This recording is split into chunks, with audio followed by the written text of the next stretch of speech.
Any questions so far? No. Who cares about the YouTube stream? Just tell them use Discord. Welcome back. So now that you have a terminal open, what we can do is we can connect to this theoretical remote Kentucky server. So here's the format. You SSH the user at the domain, or like google.com, that's a domain, and then -p the port. So don't type user, like don't type the literal words. We have the fields right down there. So here's what it's going to look like. I wish there was a, this is why lapel mics exist, I guess. So it's level 1 at defsec.club, port 4012. And then you type enter, you get this prompt. This prompt is saying, are you sure? Yes. And then you type password, 1 bang. Spooky. Is anyone having issues getting into? Good question. So it's SSH level 1 at defsec.club, port 4012. So it's this same format right here, but you fill it in. Yeah. I'll make the text as big as I can, but there's more seats closer to the front if you need it. Awesome. Is anyone having difficulty connecting? If they are, then Galen will help you. Right? Yeah, thanks. So what is SSH doing? I know I said it's chucking bytes down a magic hole, but what it's actually doing is exactly that. So we can run things that we would run locally, remotely. So here's an amazing demonstration. So you can hardly see the text, but I'm SSHing through magic to my Ratatouille box, and I'm saying, what is the best movie on this terminal? And the same text is appearing up over there. It's essentially like you have a terminal open on the remote computer. Radical. Now we will start learning the art of the shell. So you get in, you see this big skull, obviously intimidating. That's not built in by default. We've been hacked, right? That's the story. And he's taunting us. He's saying, you'll never find the evidence in /secret files. Why did he put this dot and a slash in front of it? And what the heck is he talking about? Good question, me. How are we going to figure this out? We're going to do ls, the one command you should know if you know one command. And we see we list files. There's blue, which means a directory, and it's there. Now what do we do? Thoughts?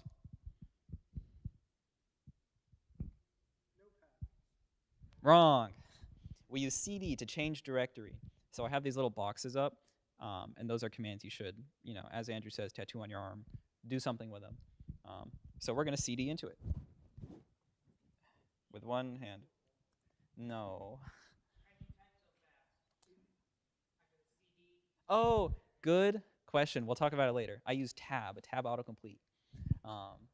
And no, I'm just really fast. So now we can ls again once we're in here. And we see more files. That's how directories work. It's just like a folder on Windows. Technically, they're directories, so don't call them folders on Linux. For whoever asked what the port is, it's 4012. 4012. Right. So -p 4012. So here's a quick sidebar on directories. So not folders.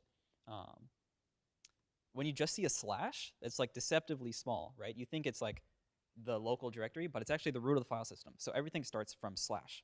Like if you have nothing, and then suddenly the big bang, there was a slash, and that's the root of your file system. Nothing can be above slash. It's the root. Don't confuse this with the root user, completely different. Don't do it. And yeah, so this is analogous to the C drive on Windows. And when things start with this, it's known as an absolute path, because you're starting from the very top. If you see // like this unkind hacker has left us, it means current directory. Dot means current directory. Remember, ... means one up.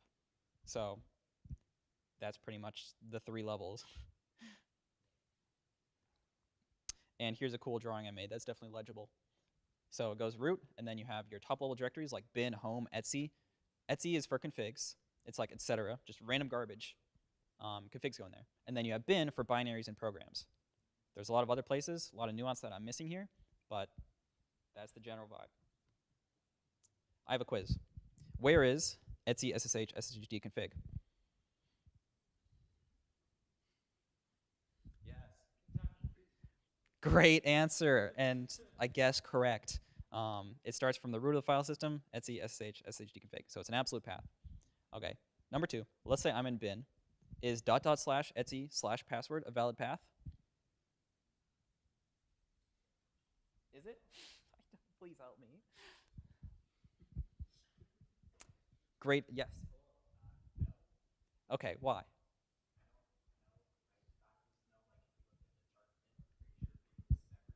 Good energy. Unfortunately, you are incorrect. But you are more correct than everyone who didn't answer. So .. means go up. So you're in bin, you go up 1 to the root directory, and then you go down into etc password. So it is valid. You can also specify the exact same path with /etc / password. Just absolute. I'm in squiggle. Squiggle means home. So when I logged in here on my level 1 hackbox, which has like a billion prompts now, this is my home directory, the little squiggle right here. That's where you start. So that's actually /home / my username, but don't worry about it. All right, on to the next thing. Ignore the GIF. We ls, and then there's coolfile.txt. We want to see the contents of coolfile.txt. How can we do it? Great question. It's cat. Oh, yeah. That's the first step, correct. If we want to read the content of the file, then we have to use cat. Cat is the equivalent of notepad. ls is the equivalent of explorer.exe, if that makes sense. Correct. If you type in cat, it will echo back what you say, because it's like read standard in. Okay. So you have to type cat and then the file. So that's an argument. So we're going to do it. So we read coolfile.txt, and clearly this was left by the hacker because it says, it appears you have learned how to read files. You may be more formidable foe than I've expected. So what are we going to do with this person? We're going to learn how to use echo. So echo takes what you give it and just echoes it back. So it's useful for printing statuses in scripts or just printing things to the terminal that are in a variable. Like if I want to see a variable, which starts with $, don't worry about it. I want to see my shell, it's bin bash. So echo print. If you use Python or C, it's like printf, kind of. And now tab autocomplete. So there's this big folder in here that my poor arthritic-ridden hands cannot type. So I just need to type the shortest unique substring and then press tab and it will complete it. So let's imagine I had go and then go dash here. I wouldn't be able to type go dash and then press tab because it would be like, do you want me to go away or go here? So the shortest unique substring, and you can use tab to help you do that. So I can type C go, pop. World record typing speed. All right, so now we get in here, and we see, the slide kind of spoiled it, but we see there's one folder, or one file, and that's it, question mark. By default on Linux, and this is just a Linux thing, kind of a Unix thing, if you start a file with dot or a directory, it becomes hidden. So you remember on Galen's computer, when I typed lslaw, you could see his Minecraft directory, which is normally hidden by default. But if I just type ls, it shows me just the decent folders. So things starting with a dot are hidden. So if I do ls-la, which is an all argument to ls, this configs, okay, the output's kind of busted, but now I can see this file called now you don't. So the dot is in front of it. That means I don't see it by default. Make it bigger? Well, then the PowerPoint is like 2 inches. Whatever. Wow, not a tiling window manager. All right, here's a summary. You should know how to use SSH, LSCD, have kind of a vibe about the Linux file system, cat, tab autocomplete, and hidden files and directories. Does anyone not feel confident on these and would like to air their concerns?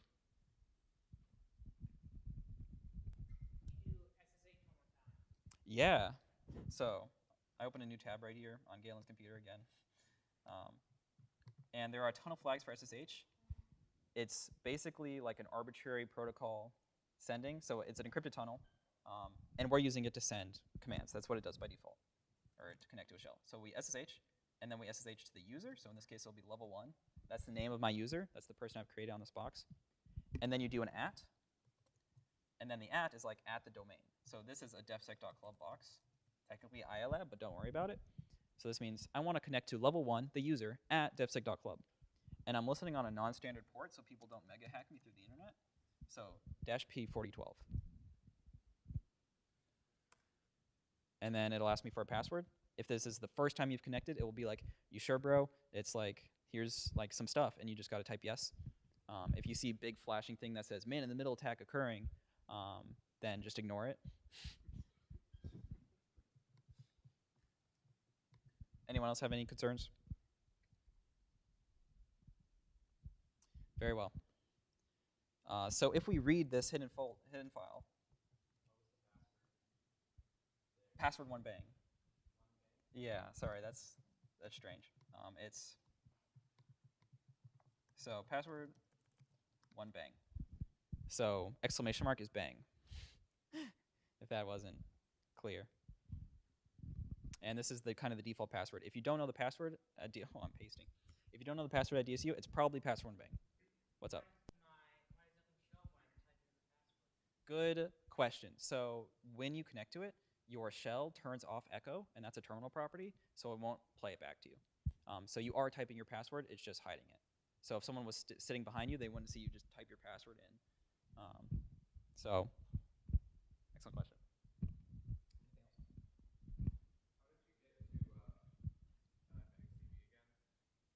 Oh, so you can add a flag to ls for A, and this A flag will show files starting with a dot. Does that answer your question, or do you mean how do I get to the folder? Okay, cool.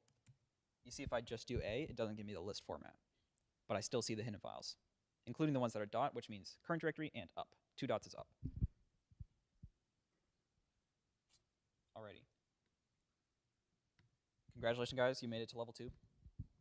So if you read the hidden file, the dot now, I got the prompts. If you read dot now you don't, we see the hacker gave us a clue. They said the password for level 2, thank you, whoever is rude.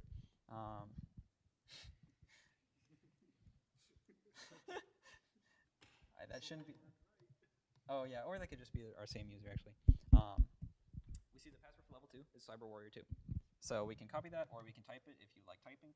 And then we can su, which is substitute user, level 2.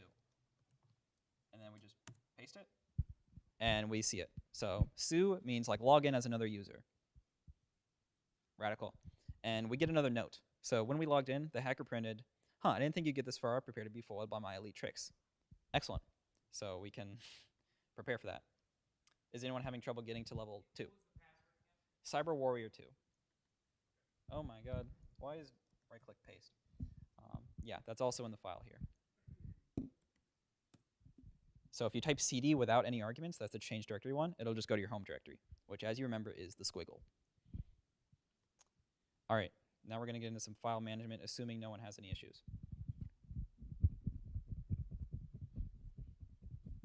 All right, Galen is vigilantly watching for anyone who has issues. I can't do the pasting anymore. So, I can't. So how do you make a file? There are about 1 billion ways to do it, and 0 good ones. So you can touch the file name, and that just creates an empty file. You can also use touch to change like timestamps and dates, but you don't have to worry about that. You can redirect output of a command to a file using this caret. So if you have any command that prints stuff, and you want that stuff, instead of being on your terminal where it's all yucky, you want it to be in a file, you can just put a little caret on the end. And that's like, take this output, put it in a file. This is much different than the pipe we'll see later, because the pipe takes a process, and this takes a file. You can use nano. Nano, you might have used it in like 150 or something. It's a simple text editor. You just open it. There it is. Nothing more to it.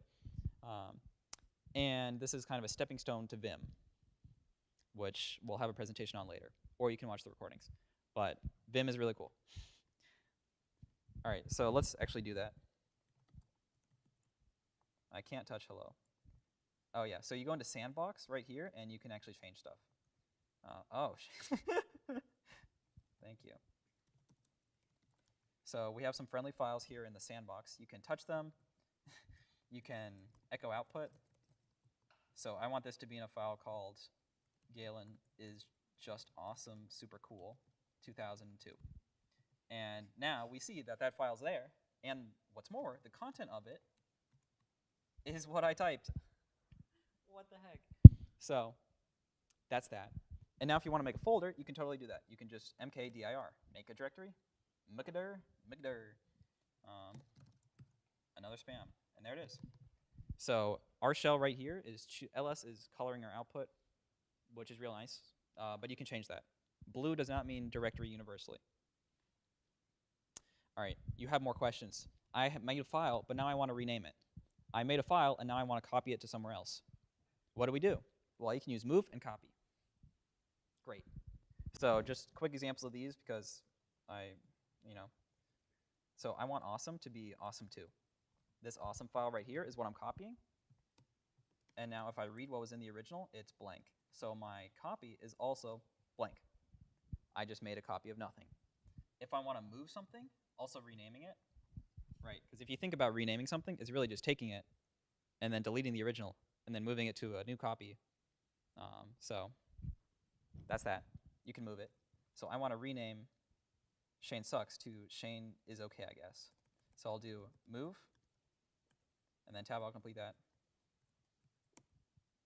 And now we see this, the inflammatory text is no longer there. It has been remedied.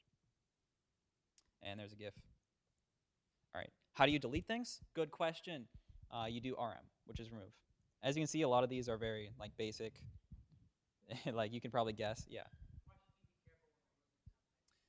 Did I write that? No, I didn't. Never be careful.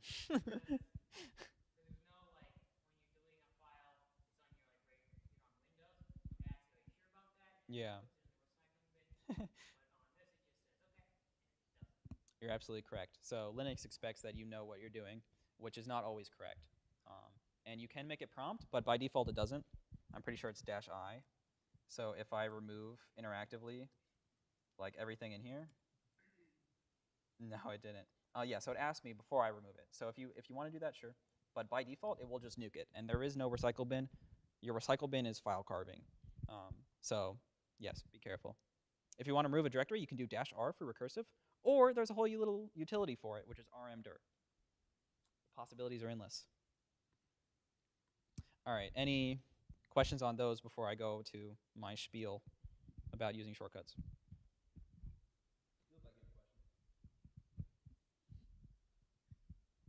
Radical. So why would you dedicate your entire life to learning shortcuts? Excellent question, and I'm excited that you're looking into it. Control A will go to the start of the line of a terminal. So let's imagine I'm typing this command, like ls, with just a bunch of A's. And I'm like, wow, I actually wanted to put something at the start of this, like another command at the start of this, but I don't want to press left arrow about 46,000 times. Are you kidding me? So what I can do is I can press Control A, and it jumps to the start of the line. So now I can be like, echo yeet, and then I can put a semicolon, and now that does exactly what I wanted it to, which was echo something, and then ls. Relatable? Yes. So on the same side, or rather the opposite, you can go to the end of the line with Control E. So A, E, A, E. Yeah? Groundbreaking.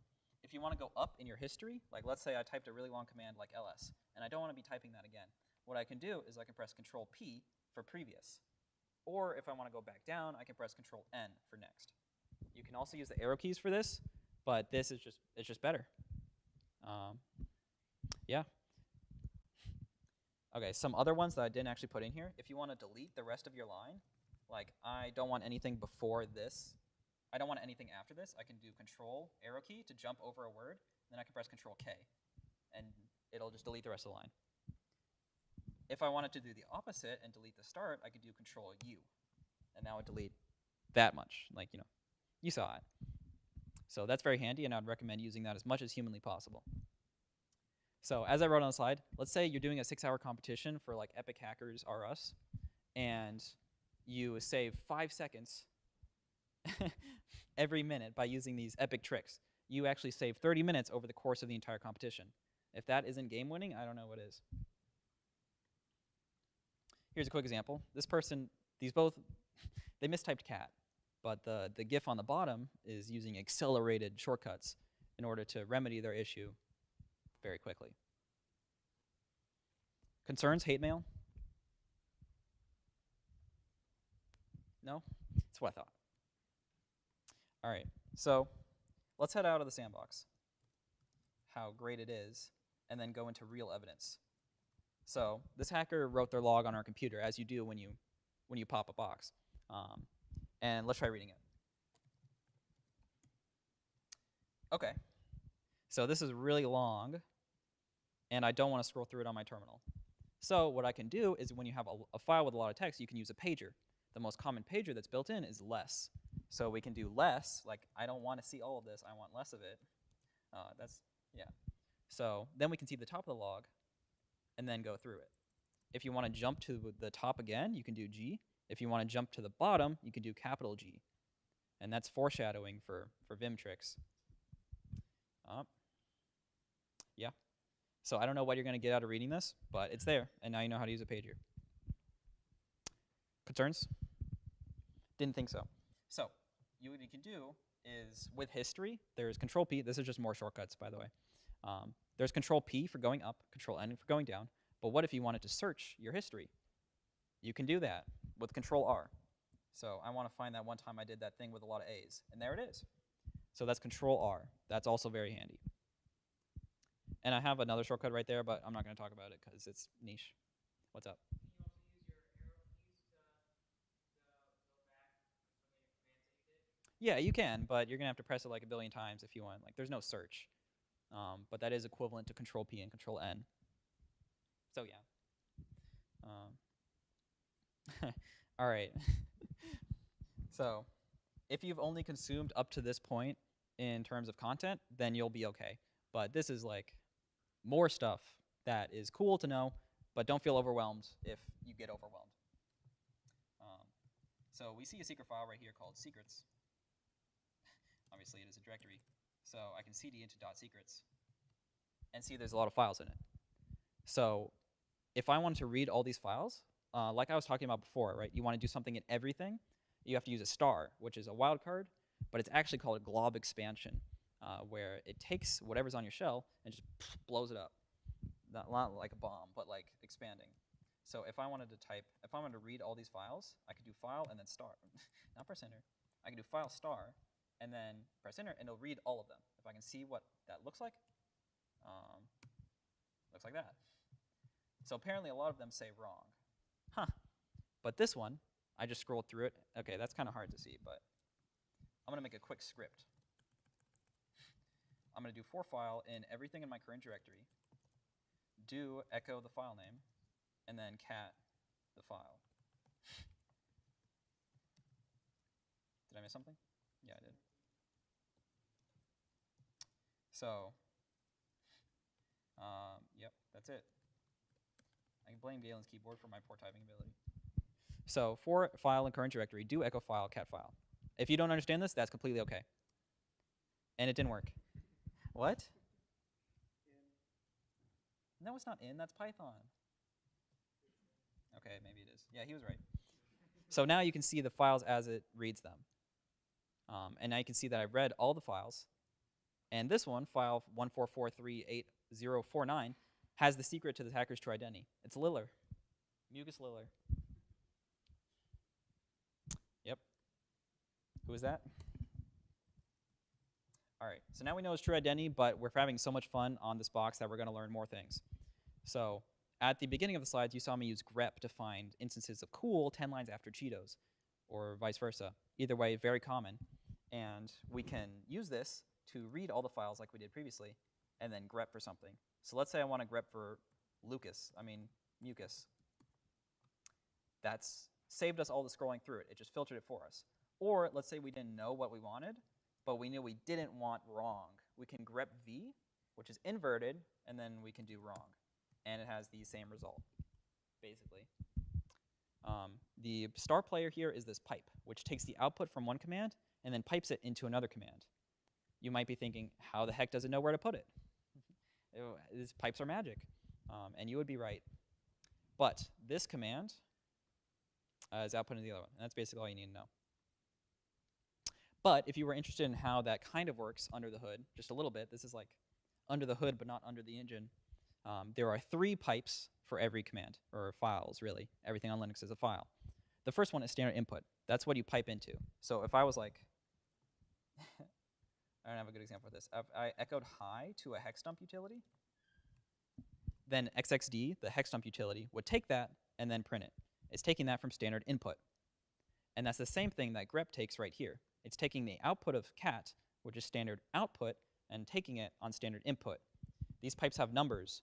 So standard output is 1, standard input is 0, and standard error is 2. They added 2 output pipes because you wanted to be able to differentiate between normal output, which is good, and error output, which is bad. Concerns? Questions? Yeah. And this is an example of me using file descriptors / pipes. So I don't want the error right here, so I just pipe the second pipe, which is dev, or which is error, standard error, to dev null, which takes everything and returns nothing. So I'm essentially filtering out the errors. Don't worry if that doesn't make too much sense. It's just filtering out errors, and this is how Linux does it. So the last thing I want to talk about is binaries, path, and built-in. So I say ls, you say What? exactly. What is it? And it is a binary. It's a program. So everything you're running here is an executable.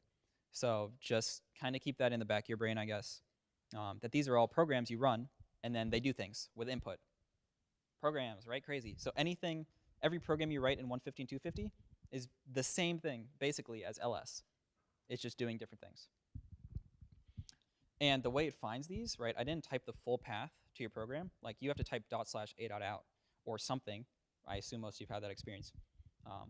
Because it's not in your path. If you put any binary in your path, and the path is just an environmental variable, it's just something like that's in your shell, basically.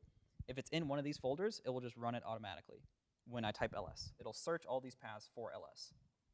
Because really, ls is in user bin ls, but I didn't have to know that. So we're kind of going off on a tangent here. But if I say, where is CD? CD doesn't exist. And you're like, yeah, it does. I used it. So what's up with that? The trick is it's a built-in to bash. So when bash sees CD, it just kind of circumvents it, sloops it up, and changes directory for you. Because that's managed by the shell. And that's it. Here's a summary of level 1, level 2. And do you guys have any concerns or questions? What's up? You could do this via PuTTY, but PuTTY I think is just pretty much a crutch because they built it into Windows SSH, so you don't need it, but you could use it. It works all the same. Good question. Any others? What's up? Absolutely. So Grep stands for Global Regular Expression Print, and it's like find string on Windows. So I take some output, like here's Etsy password. And it has a bunch of crap. Doesn't matter what's in it. But I see I want to find level 1 in this big text output. I don't want to read through it. So I make grep find it for me. So I can pipe that to grep and find level 1, and it will take this text and then filter it based on whatever text I input. Does that answer it? Cool. Anything else? Okay, well, thanks for coming. That's the last slide.